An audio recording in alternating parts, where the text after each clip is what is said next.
السلام علیکم، آپ دیکھ رہے ہیں INN نیوز، میں ہوں آپ کے ساتھ حمزہ یاسین۔ ناظرین، پاکستان میں سیاست اور سماج دونوں کا آپس میں چولی دامن کا ساتھ ہے۔ ان دونوں چیزوں پہ بہت سارے تبصرے، بہت ساری گفتگو آپ روز سنتے ہوں گے۔ ان دونوں چیزوں کو ڈسکس کیا جاتا ہے، سیاست کو بھی، سماج کو بھی۔ آج اسی حوالے سے گفتگو کرنے کے لیے ہم نے اپنے اسٹوڈیو میں دعوت دے رکھی ہے۔ اکرام ظفر ورک صاحب نوشہرہ ورکاں سے ہمارے ساتھ موجود ہیں، سیاسی اور سماجی شخصیت ہیں اور سینئر تجزیہ نگار بھی ہیں، اور ہمارے ساتھ چودھری بشیر احمد گجر صاحب بھی موجود ہیں، یہ بھی سیاسی اور سماجی شخصیت ہیں اور ماہر ہیں، سیاست اور سماج کو بڑی اچھی طرح سمجھتے ہیں۔ ان سے ہم گفتگو کرتے ہیں اور سیاست پہ اور خاص طور پہ پاکستانی سماج کو لاحق مسائل کے حوالے سے اور کچھ مختلف سوالات ہم ان سے کرتے ہیں۔ السلام علیکم سر، کیسے ہیں؟ وعلیکم السلام۔ طبیعت، مزاج، صحت سب؟ سر آپ کیسے ہیں؟ اچھا سر، میرا پہلا سوال یہ ہے کہ سماج جو ہے، ہمارے سماج کو بہت سارے مسائل درپیش ہیں۔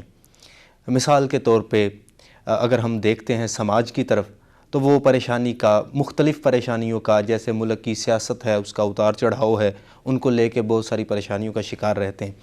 تو سماج کو بہتر کرنے کے لیے کوئی ایسا اقدام ہو جو ہر شخص اپنے طور پہ کر سکتا ہو؟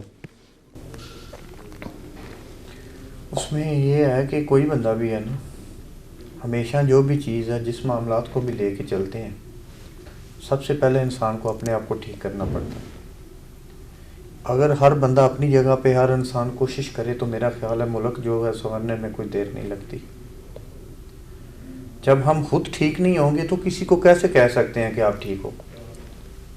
یہ تو تبھی ہو سکتا ہے نا جب انسان اپنے آپ کو ٹھیک کرے۔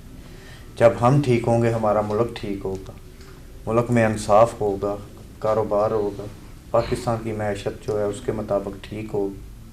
اگر انسان اپنے آپ کو ٹھیک نہیں کر سکتا تو پھر یہ چیزیں ناممکن ہیں۔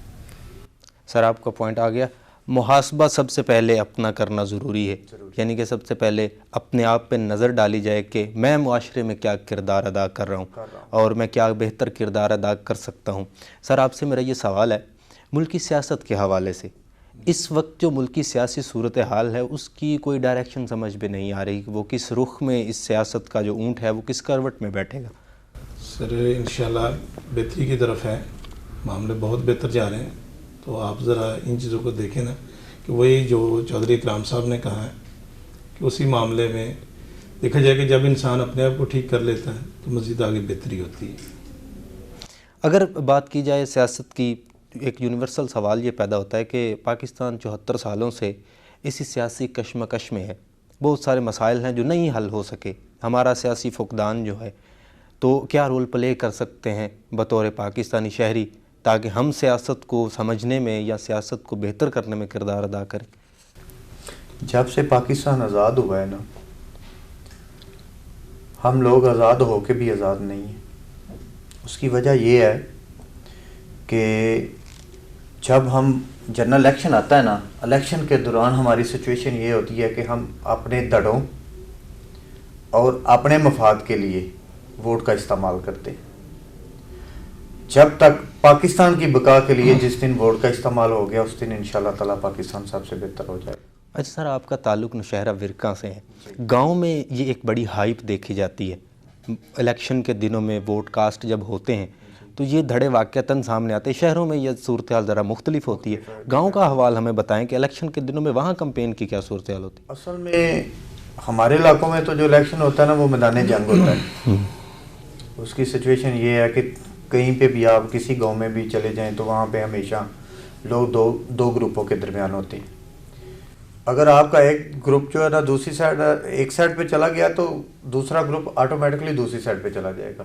وہ یہ نہیں سوچے گا کہ یہ امیدوار جو ہے وہ اچھا ہے اور کام اچھے کر رہا ہے۔ ہر لوگ اپنا مفاد سوچتے ہیں، ہر پارٹی اپنا مفاد سوچتی ہے۔ جو لوگ گاؤں کے اندر ایک دوسرے کے اینٹی ہوتے ہیں نا، وہ یہی کہتے ہیں کہ فلاں بندہ جی فلانی پارٹی میں چلا گیا تو ہمارا تو تعلق ہی اس سے ختم ہو گیا۔ اچھا، ایک بڑی مزیدار بات یہاں پہ کبھی کبھی سامنے آتی ہے، ہم بھی بزرگوں سے سنتے رہتے ہیں، وہ کہتے ہیں کہ ہم پارٹی نہیں بدلتے، پارٹی بدلنا جو ہوتا ہے ہم میں بڑا معیوب سمجھا جاتا ہے، بے شک وہ پرفارم کر رہی ہے یا نہیں کر رہی۔ بالکل اسی طرح ہے، گاؤں کی جو سیاست ہوتی ہے وہ شہر کی سیاست سے بڑی علیحدہ ہوتی ہے، اس کی سچویشن ذرا ہٹ کے ہوتی ہے۔ اس میں معاملات یہ ہوتے ہیں کہ جو گاؤں کے لوگ ہوتے ہیں نا ان کے اپنے بڑے معاملات ہوتے ہیں, شہروں میں وہ معاملات نہیں ہوتے. اس لیے جس تڑے کے اوپر لوگ کام کر رہے ہوتے ہیں نا اس کو چھوڑنا ان کے لیے بڑا مشکل ہوتا ہے. لوگ سمجھتے ہیں کہ ہماری یہ زندگی اور موت کا سوال ہے, اور اپنی پارٹی چاہے وہ غلط پارٹی ہو یا غلط کام کر رہی ہو اس کے مطابق وہ کہتے ہیں کہ ہماری پارٹی جو ہے نا وہ اجاگر ہونا لازمی ہے. اچھا, اس کے پس پردہ کوئی مجبوریاں بھی ہو سکتی ہیں لوگوں کی کہ وہ اپنی پارٹی سے افیلیشن نہیں چھوڑ سکتے کسی طرح بھی؟ جی بس یہی متوسط طبقہ بھی ہوتا ہے گاؤں میں. مخالفت ہمارے لوگوں کی یہ سچویشن ہوتی ہے کہ جی ہمیں کوئی کام پڑ گیا تو کسی ایم پی ایم این کو کہا کہ اس کو ابلائج کریں, اس نے ہمارے لیے تھوڑی سی ایفرٹ کر دی ہے نا, وہ بات ہمارے اندر بیٹھ جاتی ہے کہ ہاں جی فلاں بندے نے فلاں جگہ پہ ہماری مدد کر دی ہے, اب ہم اس کے ہیں چاہے یہ غلط ہے یا صحیح ہے. ایسا لیکن ہونا نہیں چاہیے. عوام جس کو ووٹ دیتی ہے منتخب کرتی ہے اس کا حق بنتا ہے کہ جو انسان کے لیگل کام ہے وہ کرے, اس میں ان کی ہیلپ کرے, ترقیاتی کام کرے. جب ترقیاتی کام ہوں گے جو فنڈ جو آتا ہے وہ گاؤں کی گلیوں نالیوں کے اوپر لگے, اور یہ جو دفاعی کام ہوتے ہیں ان میں اگر اس کو استعمال کیا جائے تو میرا خیال ہے کہ ہر چیز جو ہے نا وہ بالکل اپنے معیار کے مطابق ہو جاتی ہے. اچھا بصیر صاحب, آپ تھوڑی سی میری رہنمائی کریں. ورک صاحب نے بات کی کہ گاؤں میں جو سیاسی صورتحال ہے وہ شہر سے بڑی مختلف ہوتی ہے, تو کتنا وقت لگے گا ہمیں گاؤں کی جو سیاسی صورتحال ہے اس کو ٹھیک کرنے میں, تاکہ وہ بھی یہ سمجھ سکیں کہ پارٹی اہم نہیں ہے, پارٹی کا بیانیہ یا اس پہ جو پارٹی کام کر رہی ہے وہ اہم ہے؟ سر الحمدللہ کافی اب بہتری آ رہی ہے اس معاملے میں بھی. یہ سمجھا جا رہا ہے کہ سیاست کو بھی اس کے باوجود کہ ہمارے ملک پاکستان کے لیے کیا ہے, اس میں سب سے بڑی بات یہ ہے نا کہ اب جو ہماری نئی نسل ہے وہ تعلیم میں اچھی توجہ زیادہ, تو دن بدن ہمارے حالات بدل رہے ہیں, تو الحمدللہ اس سے ہم مطمئن ہیں اب. لیکن یہ ایک تعلیمی فرق رہا ہے ہمیشہ سے, شہروں میں اور گاؤں میں یہ فرق رہتا ہے. اس کے علاوہ جو ہے چودھری اکرام صاحب نے بتایا ہے کہ یار ہمارے ہاں یہ ہوتا ہے کہ ہم ایک گروپ میں ہیں تو ہماری جو اینٹی پارٹی ہوتی ہے وہ آٹومیٹک دوسرا گروپ چوائس کر لیتی ہے. اس میں مقصد یہ ہوتا ہے کہ وہ ان کا الیکشن کی وجہ نہیں ہوتی, ان کی ہوتی کہ شخصیت کون سی ساتھ ان کی ہے, جس کینڈیڈیٹ کے ساتھ ہوں انہوں نے کوشش کرنا کہ ان کے اینٹی چلے ہم. تو یہ ہمارے چھوٹے چھوٹے مسائل ہیں, یہ ختم ہو جائیں تو الحمدللہ نہ شہر کا نہ اپنا گاؤں کا کوئی فرق ہی نہیں رہنا. اور جو ہماری نئی نسل ہے الحمدللہ کہ وہ بڑی کامیاب جا رہی ہے, ان چیزوں میں کمپرومائز کر کے چل رہے ہیں, تو آنے والا ٹائم بہت بہتر ہوگا. اچھا ویک صاحب, مجھے یہ بتائیں جو یوتھ ہے ہماری پاکستان کی جو یوتھ ہے سیاست میں کیا کردار ادا کر رہی, خاص طور پہ جو ہماری گجرانوالہ کی, یہاں اگر ہم بات کرتے ہیں گاؤں کی یوتھ ہے وہ کیا کردار ادا کر پا رہی؟ دیکھیں بھائی جان, شروع سے لے کے جو یہ یوتھ ہوتی ہے نا یہ ہر سیاسی کے کام آتی ہے, ہر لحاظ سے کام آتی ہے. جب کسی کو پاور شو دکھانا ہو تو بھی یہ یوتھ ہی اس میں کردار ادا کرتی ہے, اور کہیں پہ کسی کو اپنا آپ دکھلانا ہو تو پھر بھی یہ یوتھ ہی کام کرتی ہے. یوتھ جو ہوتی ہے نا یہ ابھی تو فی الحال یہ ساری یوتھ جو ہے عمران خان نے ساتھ لگا لی ہے اس کو. اچھا اس کی کیا وجہ بنی؟ یہ واقعتاً ایک بھائی سوال جان, اس کا بیانیہ جو ہے نا پاکستان کے لیے لوگوں نے یہ دیکھا کہ اس کے اندر درد ہے پاکستان کے لیے. جب اس کا ٹینور تھا, جب وہ اقتدار میں تھا نا, تو لوگ کہتے تھے کہ یار پتہ نہیں, وہ ایک عمران خان نے کہا تھا کہ آپ نے گھبرانا نہیں. لوگوں نے اس کے اوپر بڑی ویڈیوز جو ہے نا وہ شیئر کی کہ نہیں جی اب ہمارا گھبرانا بنتا ہے.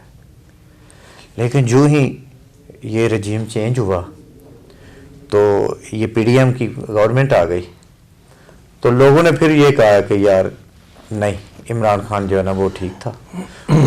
اس کی گورنمنٹ میں اس کو بڑی مشکلات کا سامنا کرنا پڑا ہے. دیکھیں نا یہ جو کرونا کا آیا ہے, وبا آئی ہے, یہ بڑے بڑے ملک جو ہے نا وہ اپنے گھٹنے ٹیک کے اس کے سامنے.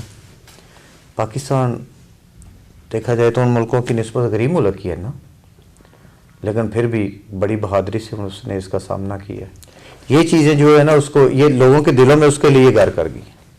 اس کے لیے ہر انسان کے اندر, عوام کے لوگوں کے اندر اس کے لیے جذبہ پیدا ہو گیا کہ نہیں عمران خان سچا لیڈر ہے اور پاکستان کے لیے کام. اچھا ایک امپیکٹ یہاں پہ دیکھا جاتا ہے کہ اگر عمران خان کو نہ ہٹایا جاتا تو یہ سوال اکثر سامنے آتا ہے کہ اس کو 1 سال 1.5 سال کے بعد وہ فلاپ ہو جاتا, یا ناکام ہو جاتا, دوبارہ کبھی اس کو یہ پذیرائی نہ ملتی جو ہٹائے جانے کے بعد ملتی تھی. اس بات میں کتنی صداقت نظر آتی؟ اصل میں بھائی جان یہ چیز ہوتی ہے ہمارے ادھر, یہ نا جب سے پاکستان جو ہے آزاد ہوا ہے نا, دو ہی پارٹیاں تھیں سامنے آمنے آ رہی, ایک دفعہ وہ آ جاتے تھے, ایک دفعہ وہ آ جاتے تھے. ان دونوں نے منتخب کیا ہوا تھا کہ بھائی یہ باری آپ کی ہے, اگلی باری ہماری ہے. ابھی عوام کو یہ پتہ چل گیا کہ یہ دونوں جو گھر آ رہے ہیں نا کہ پیپلز پارٹی اور نون لیگ, ان لوگوں نے تو اوپر بیٹھ کے سب کچھ منتخب کیا ہوتا ہے. نقصان تو ہم لوگوں کا ہو رہا ہے, عوام کا ہو رہا ہے. عوام کا کبھی کسی نے نہیں نا سوچا. ان لوگوں کو تو اپنے آپ کے ساتھ ہی ہے کہ جی ہمارا کام کسی طریقے سے چلنا چاہیے. دوسرے نمبر پہ یہ ہوتا ہے کہ جب یہ عمران خان نے سیاست شروع کی, عمران خان نے لوگوں کو بتا دیا ہے کہ یار اوپر سے لے کے نیچے تک کیا ہو رہا ہے. عوام جو ہے نا, چاہے کیسی بھی ہے, کوئی بھی عوام ہو, اپنے لیے سچا اور اچھا لیڈر منتخب کرنا چاہتی ہے. پہلے کی نسبت ابھی لوگوں میں بڑا فرق آ گیا ہے. لیکن ایک یہ بھی بات سنی جاتی ہے نا کہ جو جتنی بھی ہمارے پاس اویلیبل سٹاف ہے, جو عمران خان کے بعد جتنی نیچے قیادت ہے, وہ سبھی وہی لوگ ہیں جنہوں نے پہلے پاکستان کو ڈیمانڈ کیا ہوا ہے, کمانڈ کیا ہوا ہے. دیکھیں جی ابھی جو یہ معاملات بنا ہے, جب یہ عدم اعتماد ہوا ہے, تو جن لوگوں نے بکنا تھا وہ میرا خیال ہے بک ہی گئے. وہ کہہ رہا کہ میں نے چھانی لی ہوئی ہے, ابھی میں چھانٹی کر رہا ہوں. ایسا ایسا انشاءاللہ وہی لوگ آئیں گے جو پاکستان کے لیے بہتر ہوں. ابھی یہ چھانٹی کا پروسیس کتنی دیر تک چلے گا؟ اور میرے خیال سے تو جب وہ کہہ رہا ہے کہ یہ نئے الیکشن ہوں گے تو میں ٹکٹ خود دوں گا, اور کینڈیڈیٹوں کو تو اسی وقت تک میں مکمل کر دوں گا. تو یہ ٹکٹ دینے کے جو معاملات ہیں, ان پہ بھی سوال اٹھتے ہیں کہ یہ جو عمران خان کی جو ٹکٹ دینے والی پروسیجر ہے, وہ اتلی کوئی رجیم ہے جو یہ فیصلے کرتی ہے, ان کا کوئی اثر و رسوخ بھی وہاں پہ ہوتا ہے, وہاں پہ مرضیاں بھی چلتی ہیں. پارٹیوں کے ٹکٹ جو ہوتے ہیں نا, ان میں سے یہ ہوتا ہے کہ اگر کسی کے پاس کوئی اچھی اوپر والی سفارش ہو تو ایک آدھا ٹکٹ کا ہوتا ہے, ورنہ ساری ٹکٹیں تو نہیں اوپر والے کہتے کہ فلاں فلاں کو منتخب کرتے کہ ان کو دے. چل جاتا ہے, ایسا کوئی نہیں ہوتا, کچھ نہیں ہوتا. تو پارٹی سوچتی ہے کہ جہاں پہ اتنے لوگ ہمارے ہونے ہیں, ایک آدھا ان کا بھی ہو جائے تو کون سی اس میں فرق پڑتا ہے. اچھا, ایک سٹیٹمنٹ سننے میں آتی ہے کہ پیپلز پارٹی بزرگوں کی جماعت ہے, نون لیگ جو ہے وہ اب ادھیڑ عمر کے لوگوں کی جماعت ہے, اور پاکستان تحریک انصاف جو ہے وہ ساری یوتھ کی ہے. تو یہ سٹیٹمنٹ کس حد تک آپ سمجھتے بہتر ہے؟ کیونکہ نون لیگ بھی دعویٰ کرتی ہے کہ ہم یوتھ کی لیڈنگ جماعت ہیں, پیپلز پارٹی بھی کہتی ہے کہ بھٹو ابھی تک وہ زندہ ہیں, تو ہم جو ہیں وہ یوتھ کو جو ہے وہ سارے بھٹو کے جو نقش قدم پہ چل رہے ہیں. بھائی جان بات اصل یہ ہے, پیپلز پارٹی تو بالکل ختم ہو گئی ہے. ابھی وہ پیپلز پارٹی نہیں رہی. جو لوگ پیپلز پارٹی کو جنہوں نے بنائی تھی, بھٹو تھا, محترمہ بینظیر بھٹو تھی, جب وہ ختم ہو گئے تو پیپلز پارٹی کیا رہ گئی؟ لیکن بھٹو ابھی تک زندہ تو چاہیے, تو ان کا نام جو ہے نا ان کو چینج کر دینا چاہیے. لیکن بھٹو تو زندہ ہے ابھی تک. بھائی یہ تو نہیں, آج تک نہیں کوئی ثابت کر سکا کہ بھٹو مرا کہ زندہ ہے, کیونکہ جو جیلے ہیں وہ تو کہتے ہیں زندہ ہے, لیکن اگر حقیقت میں دیکھیں تو بھٹو اس دنیا سے چلا گیا, اور پارٹی بھی اس دن سے چلی گئی ہے جس دن سے محترمہ بینظیر بھٹو گئی. بلدیاتی انتخابات ہوئے سندھ میں جی, تو اس میں پیپلز پارٹی جو لیڈ لے گئی, تو ابھی یہ تاثر دیکھا جا سکتا ہے کہ گھر گھر سے بھٹو نکلے گا جنرل الیکشن میں؟ بھائی جان اصل بات یہ ہے, اگر کچھ بھی ہوتا نا وہاں پہ اکثریت پیپلز پارٹی کی ہونی تھی. کس طرح؟ اس کا معاملہ تو یہ ہے کہ جہاں پہ جو گورنمنٹ ہوتی ہے نا, وہ اپنے بندوں کو بڑی ہیلپ کرتی ہے, ان کی بڑی سپورٹ کرتی ہے. یہ الزام تو باقی جماعتیں بھی یہاں پنجاب میں لگاتی رہیں جب پی ٹی آئی کی حکومت.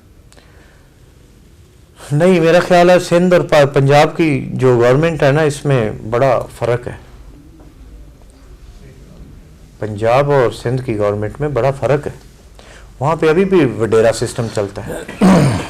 میں نے کافی دیکھا ہے کہ لوگ بڑی بڑی 100 200 گاؤں ہوتے ہیں جن کے اوپر ایک ہی سلار راج بھی پھر رہا ہے. وہ وڈیرا جو وہ بات وہ کہے گا اس کا ہی اثر ہوگا, اور اس پہ ہی تبدیل ہوگی. یہاں پہ یہ چیز نہیں ہے. یہاں پہ تو ایک گھر کے جو لوگ ہیں وہ نہیں ہے ایک جگہ پہ, ایک پلیٹ فارم پہ ہیں. ہاں, یہ خاندانی مسائل پیدا ہوئے یہاں پر. بیٹا جو ہے وہ پی ٹی آئی کو سپورٹ کر رہا ہے, اور باپ جو ہے وہ نون لیگ کی طرف ہے. اصل میں یہ جو پرانے لوگ ہیں نا, پرانے لوگ ہیں, ان کے لیے یہ سمجھتے ہیں یہ وہ پارٹی کے مطابق چل رہے ہیں. جو ابھی ینگ لوگ ہیں نا, وہ سمجھتے ہیں کہ ہمارے لیے اچھا کیا ہے اور برا کیا ہے.